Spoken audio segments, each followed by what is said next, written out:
Good morning. What a beautiful morning it is. I just drove in from the city and arrived here to the sunshine. A glorious morning here in the church. There's just this sense of light encompassing this space this morning as I come here to share with you my reflection for this week, which carries on once again with Paul's letters to those in Thessalonica.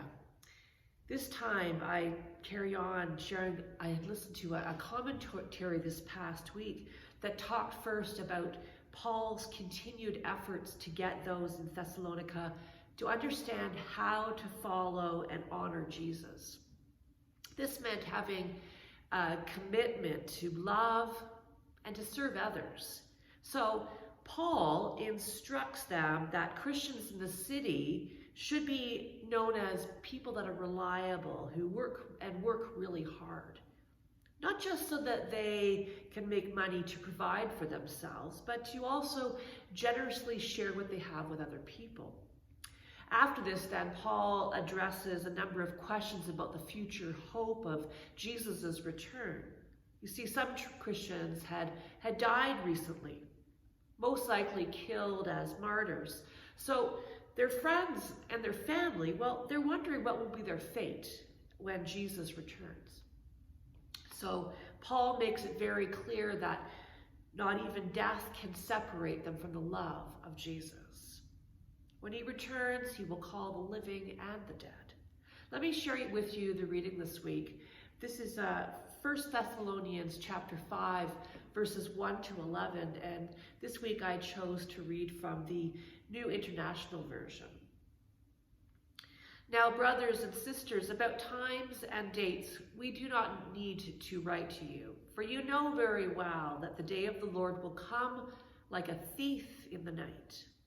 While people are saying peace and safety, destruction will come on them suddenly, as labor pains on a pregnant woman, and they will not escape. But you, brothers and sisters, are not in darkness, so that this day should surprise you like a thief. You are all children of the light and children of the day. We do not belong to the night or to the darkness. So then, let us not be like others who are asleep, but let us wake and sober. For those who sleep, sleep at night, and those who get drunk at night.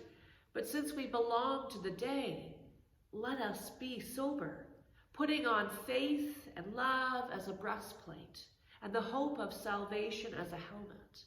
For God did not appear to us to suffer wrath, but to receive salvation through Jesus our Lord.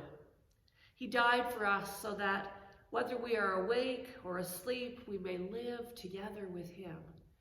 Therefore, encourage one another and build each other up, just as fact you are doing. God bless these words from 1 Thessalonians chapter 5. And while we modern Christian believers are more prone to try and figure out how to solve this riddle or read the tea leaves and try to figure out what and when this promised event will occur. But I know that there is so much more to it than that. I realize that apocalyptic life and death authors connect this passage with the second coming of Jesus. But a commentary that I was reading this past week, well, it provided what I felt was a healthier and maybe more responsible approach to this, which is that God comes to us moment by moment, and that we need to be aware of the God moments disguised as chance encounters, dreams, and unexpected events. So how do we prepare to live day by day then? When I thought about that, I was reminded of a true story that I read recently, and it was made into a movie called The Perfect Game.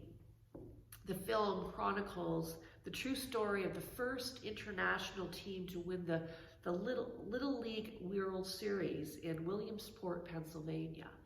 The event happened back in 1957 when a Little League team from Monterrey, Mexico defeated their heavily favored opponents from California. The best part of the story, however, is the fact that absolutely none of what transpired in those August days in the summer of 1957 was expected or anticipated by that group of young boys and their coaches from Monterrey. Back in those days, the Little League tournament on the local, regional, international level was single elimination. In other words, as soon as you've lost one game, you are completely out of the competition. So the boys from Monterrey, being huge underdogs, felt certain that when they crossed the border to play their first game of this tournament, which was taking place in nearby McAllen, Texas, they would lose and quickly be on their way back home.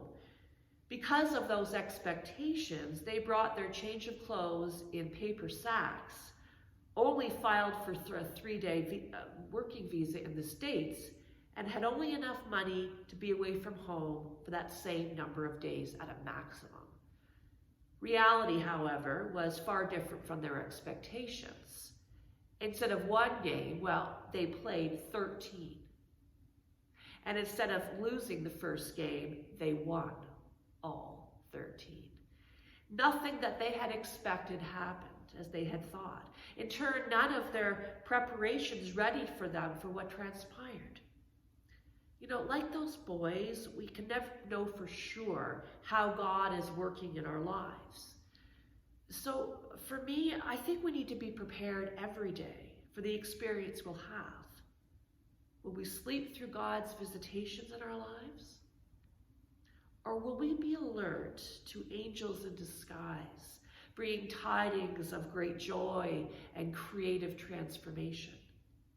In this moment, God comes to us in the disguise of our neighbor, the vulnerable stranger. Let me finish with this for you today. When you thought I wasn't listening and I wasn't looking, when you thought I wasn't looking, I saw you hang my first painting on the refrigerator, and I immediately wanted to paint another one. When you thought I wasn't looking, I saw you feed a stray cat, and I learned that it was good to be kind to animals. When I thought I wasn't looking, I saw you make my favorite cake for me, and I learned that the little things can be the special things in life. When you thought I wasn't looking, I heard you say a prayer, and I knew that there is a God I could always talk to and trust.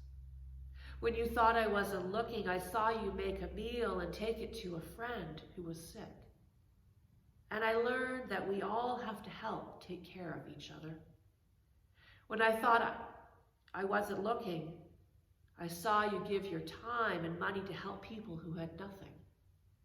And I learned that we have something we should give to those who don't. When you thought I wasn't looking, I saw how you handled your responsibilities, even when you didn't feel good. And I learned that what I have to be responsible for when I grow up. When you thought I wasn't looking, I saw tears come from your eyes. And I learned that sometimes things hurt, that it's all right to cry. When you thought I wasn't looking, I saw that you cared. And I wanted to be everything I could be. When you thought I wasn't looking, I looked at you and I wanted to say thanks for all the things I saw when you thought I wasn't listening. May you have those God moments this week too, when you thought God wasn't looking. Have a great week and enjoy the sunshine. Amen.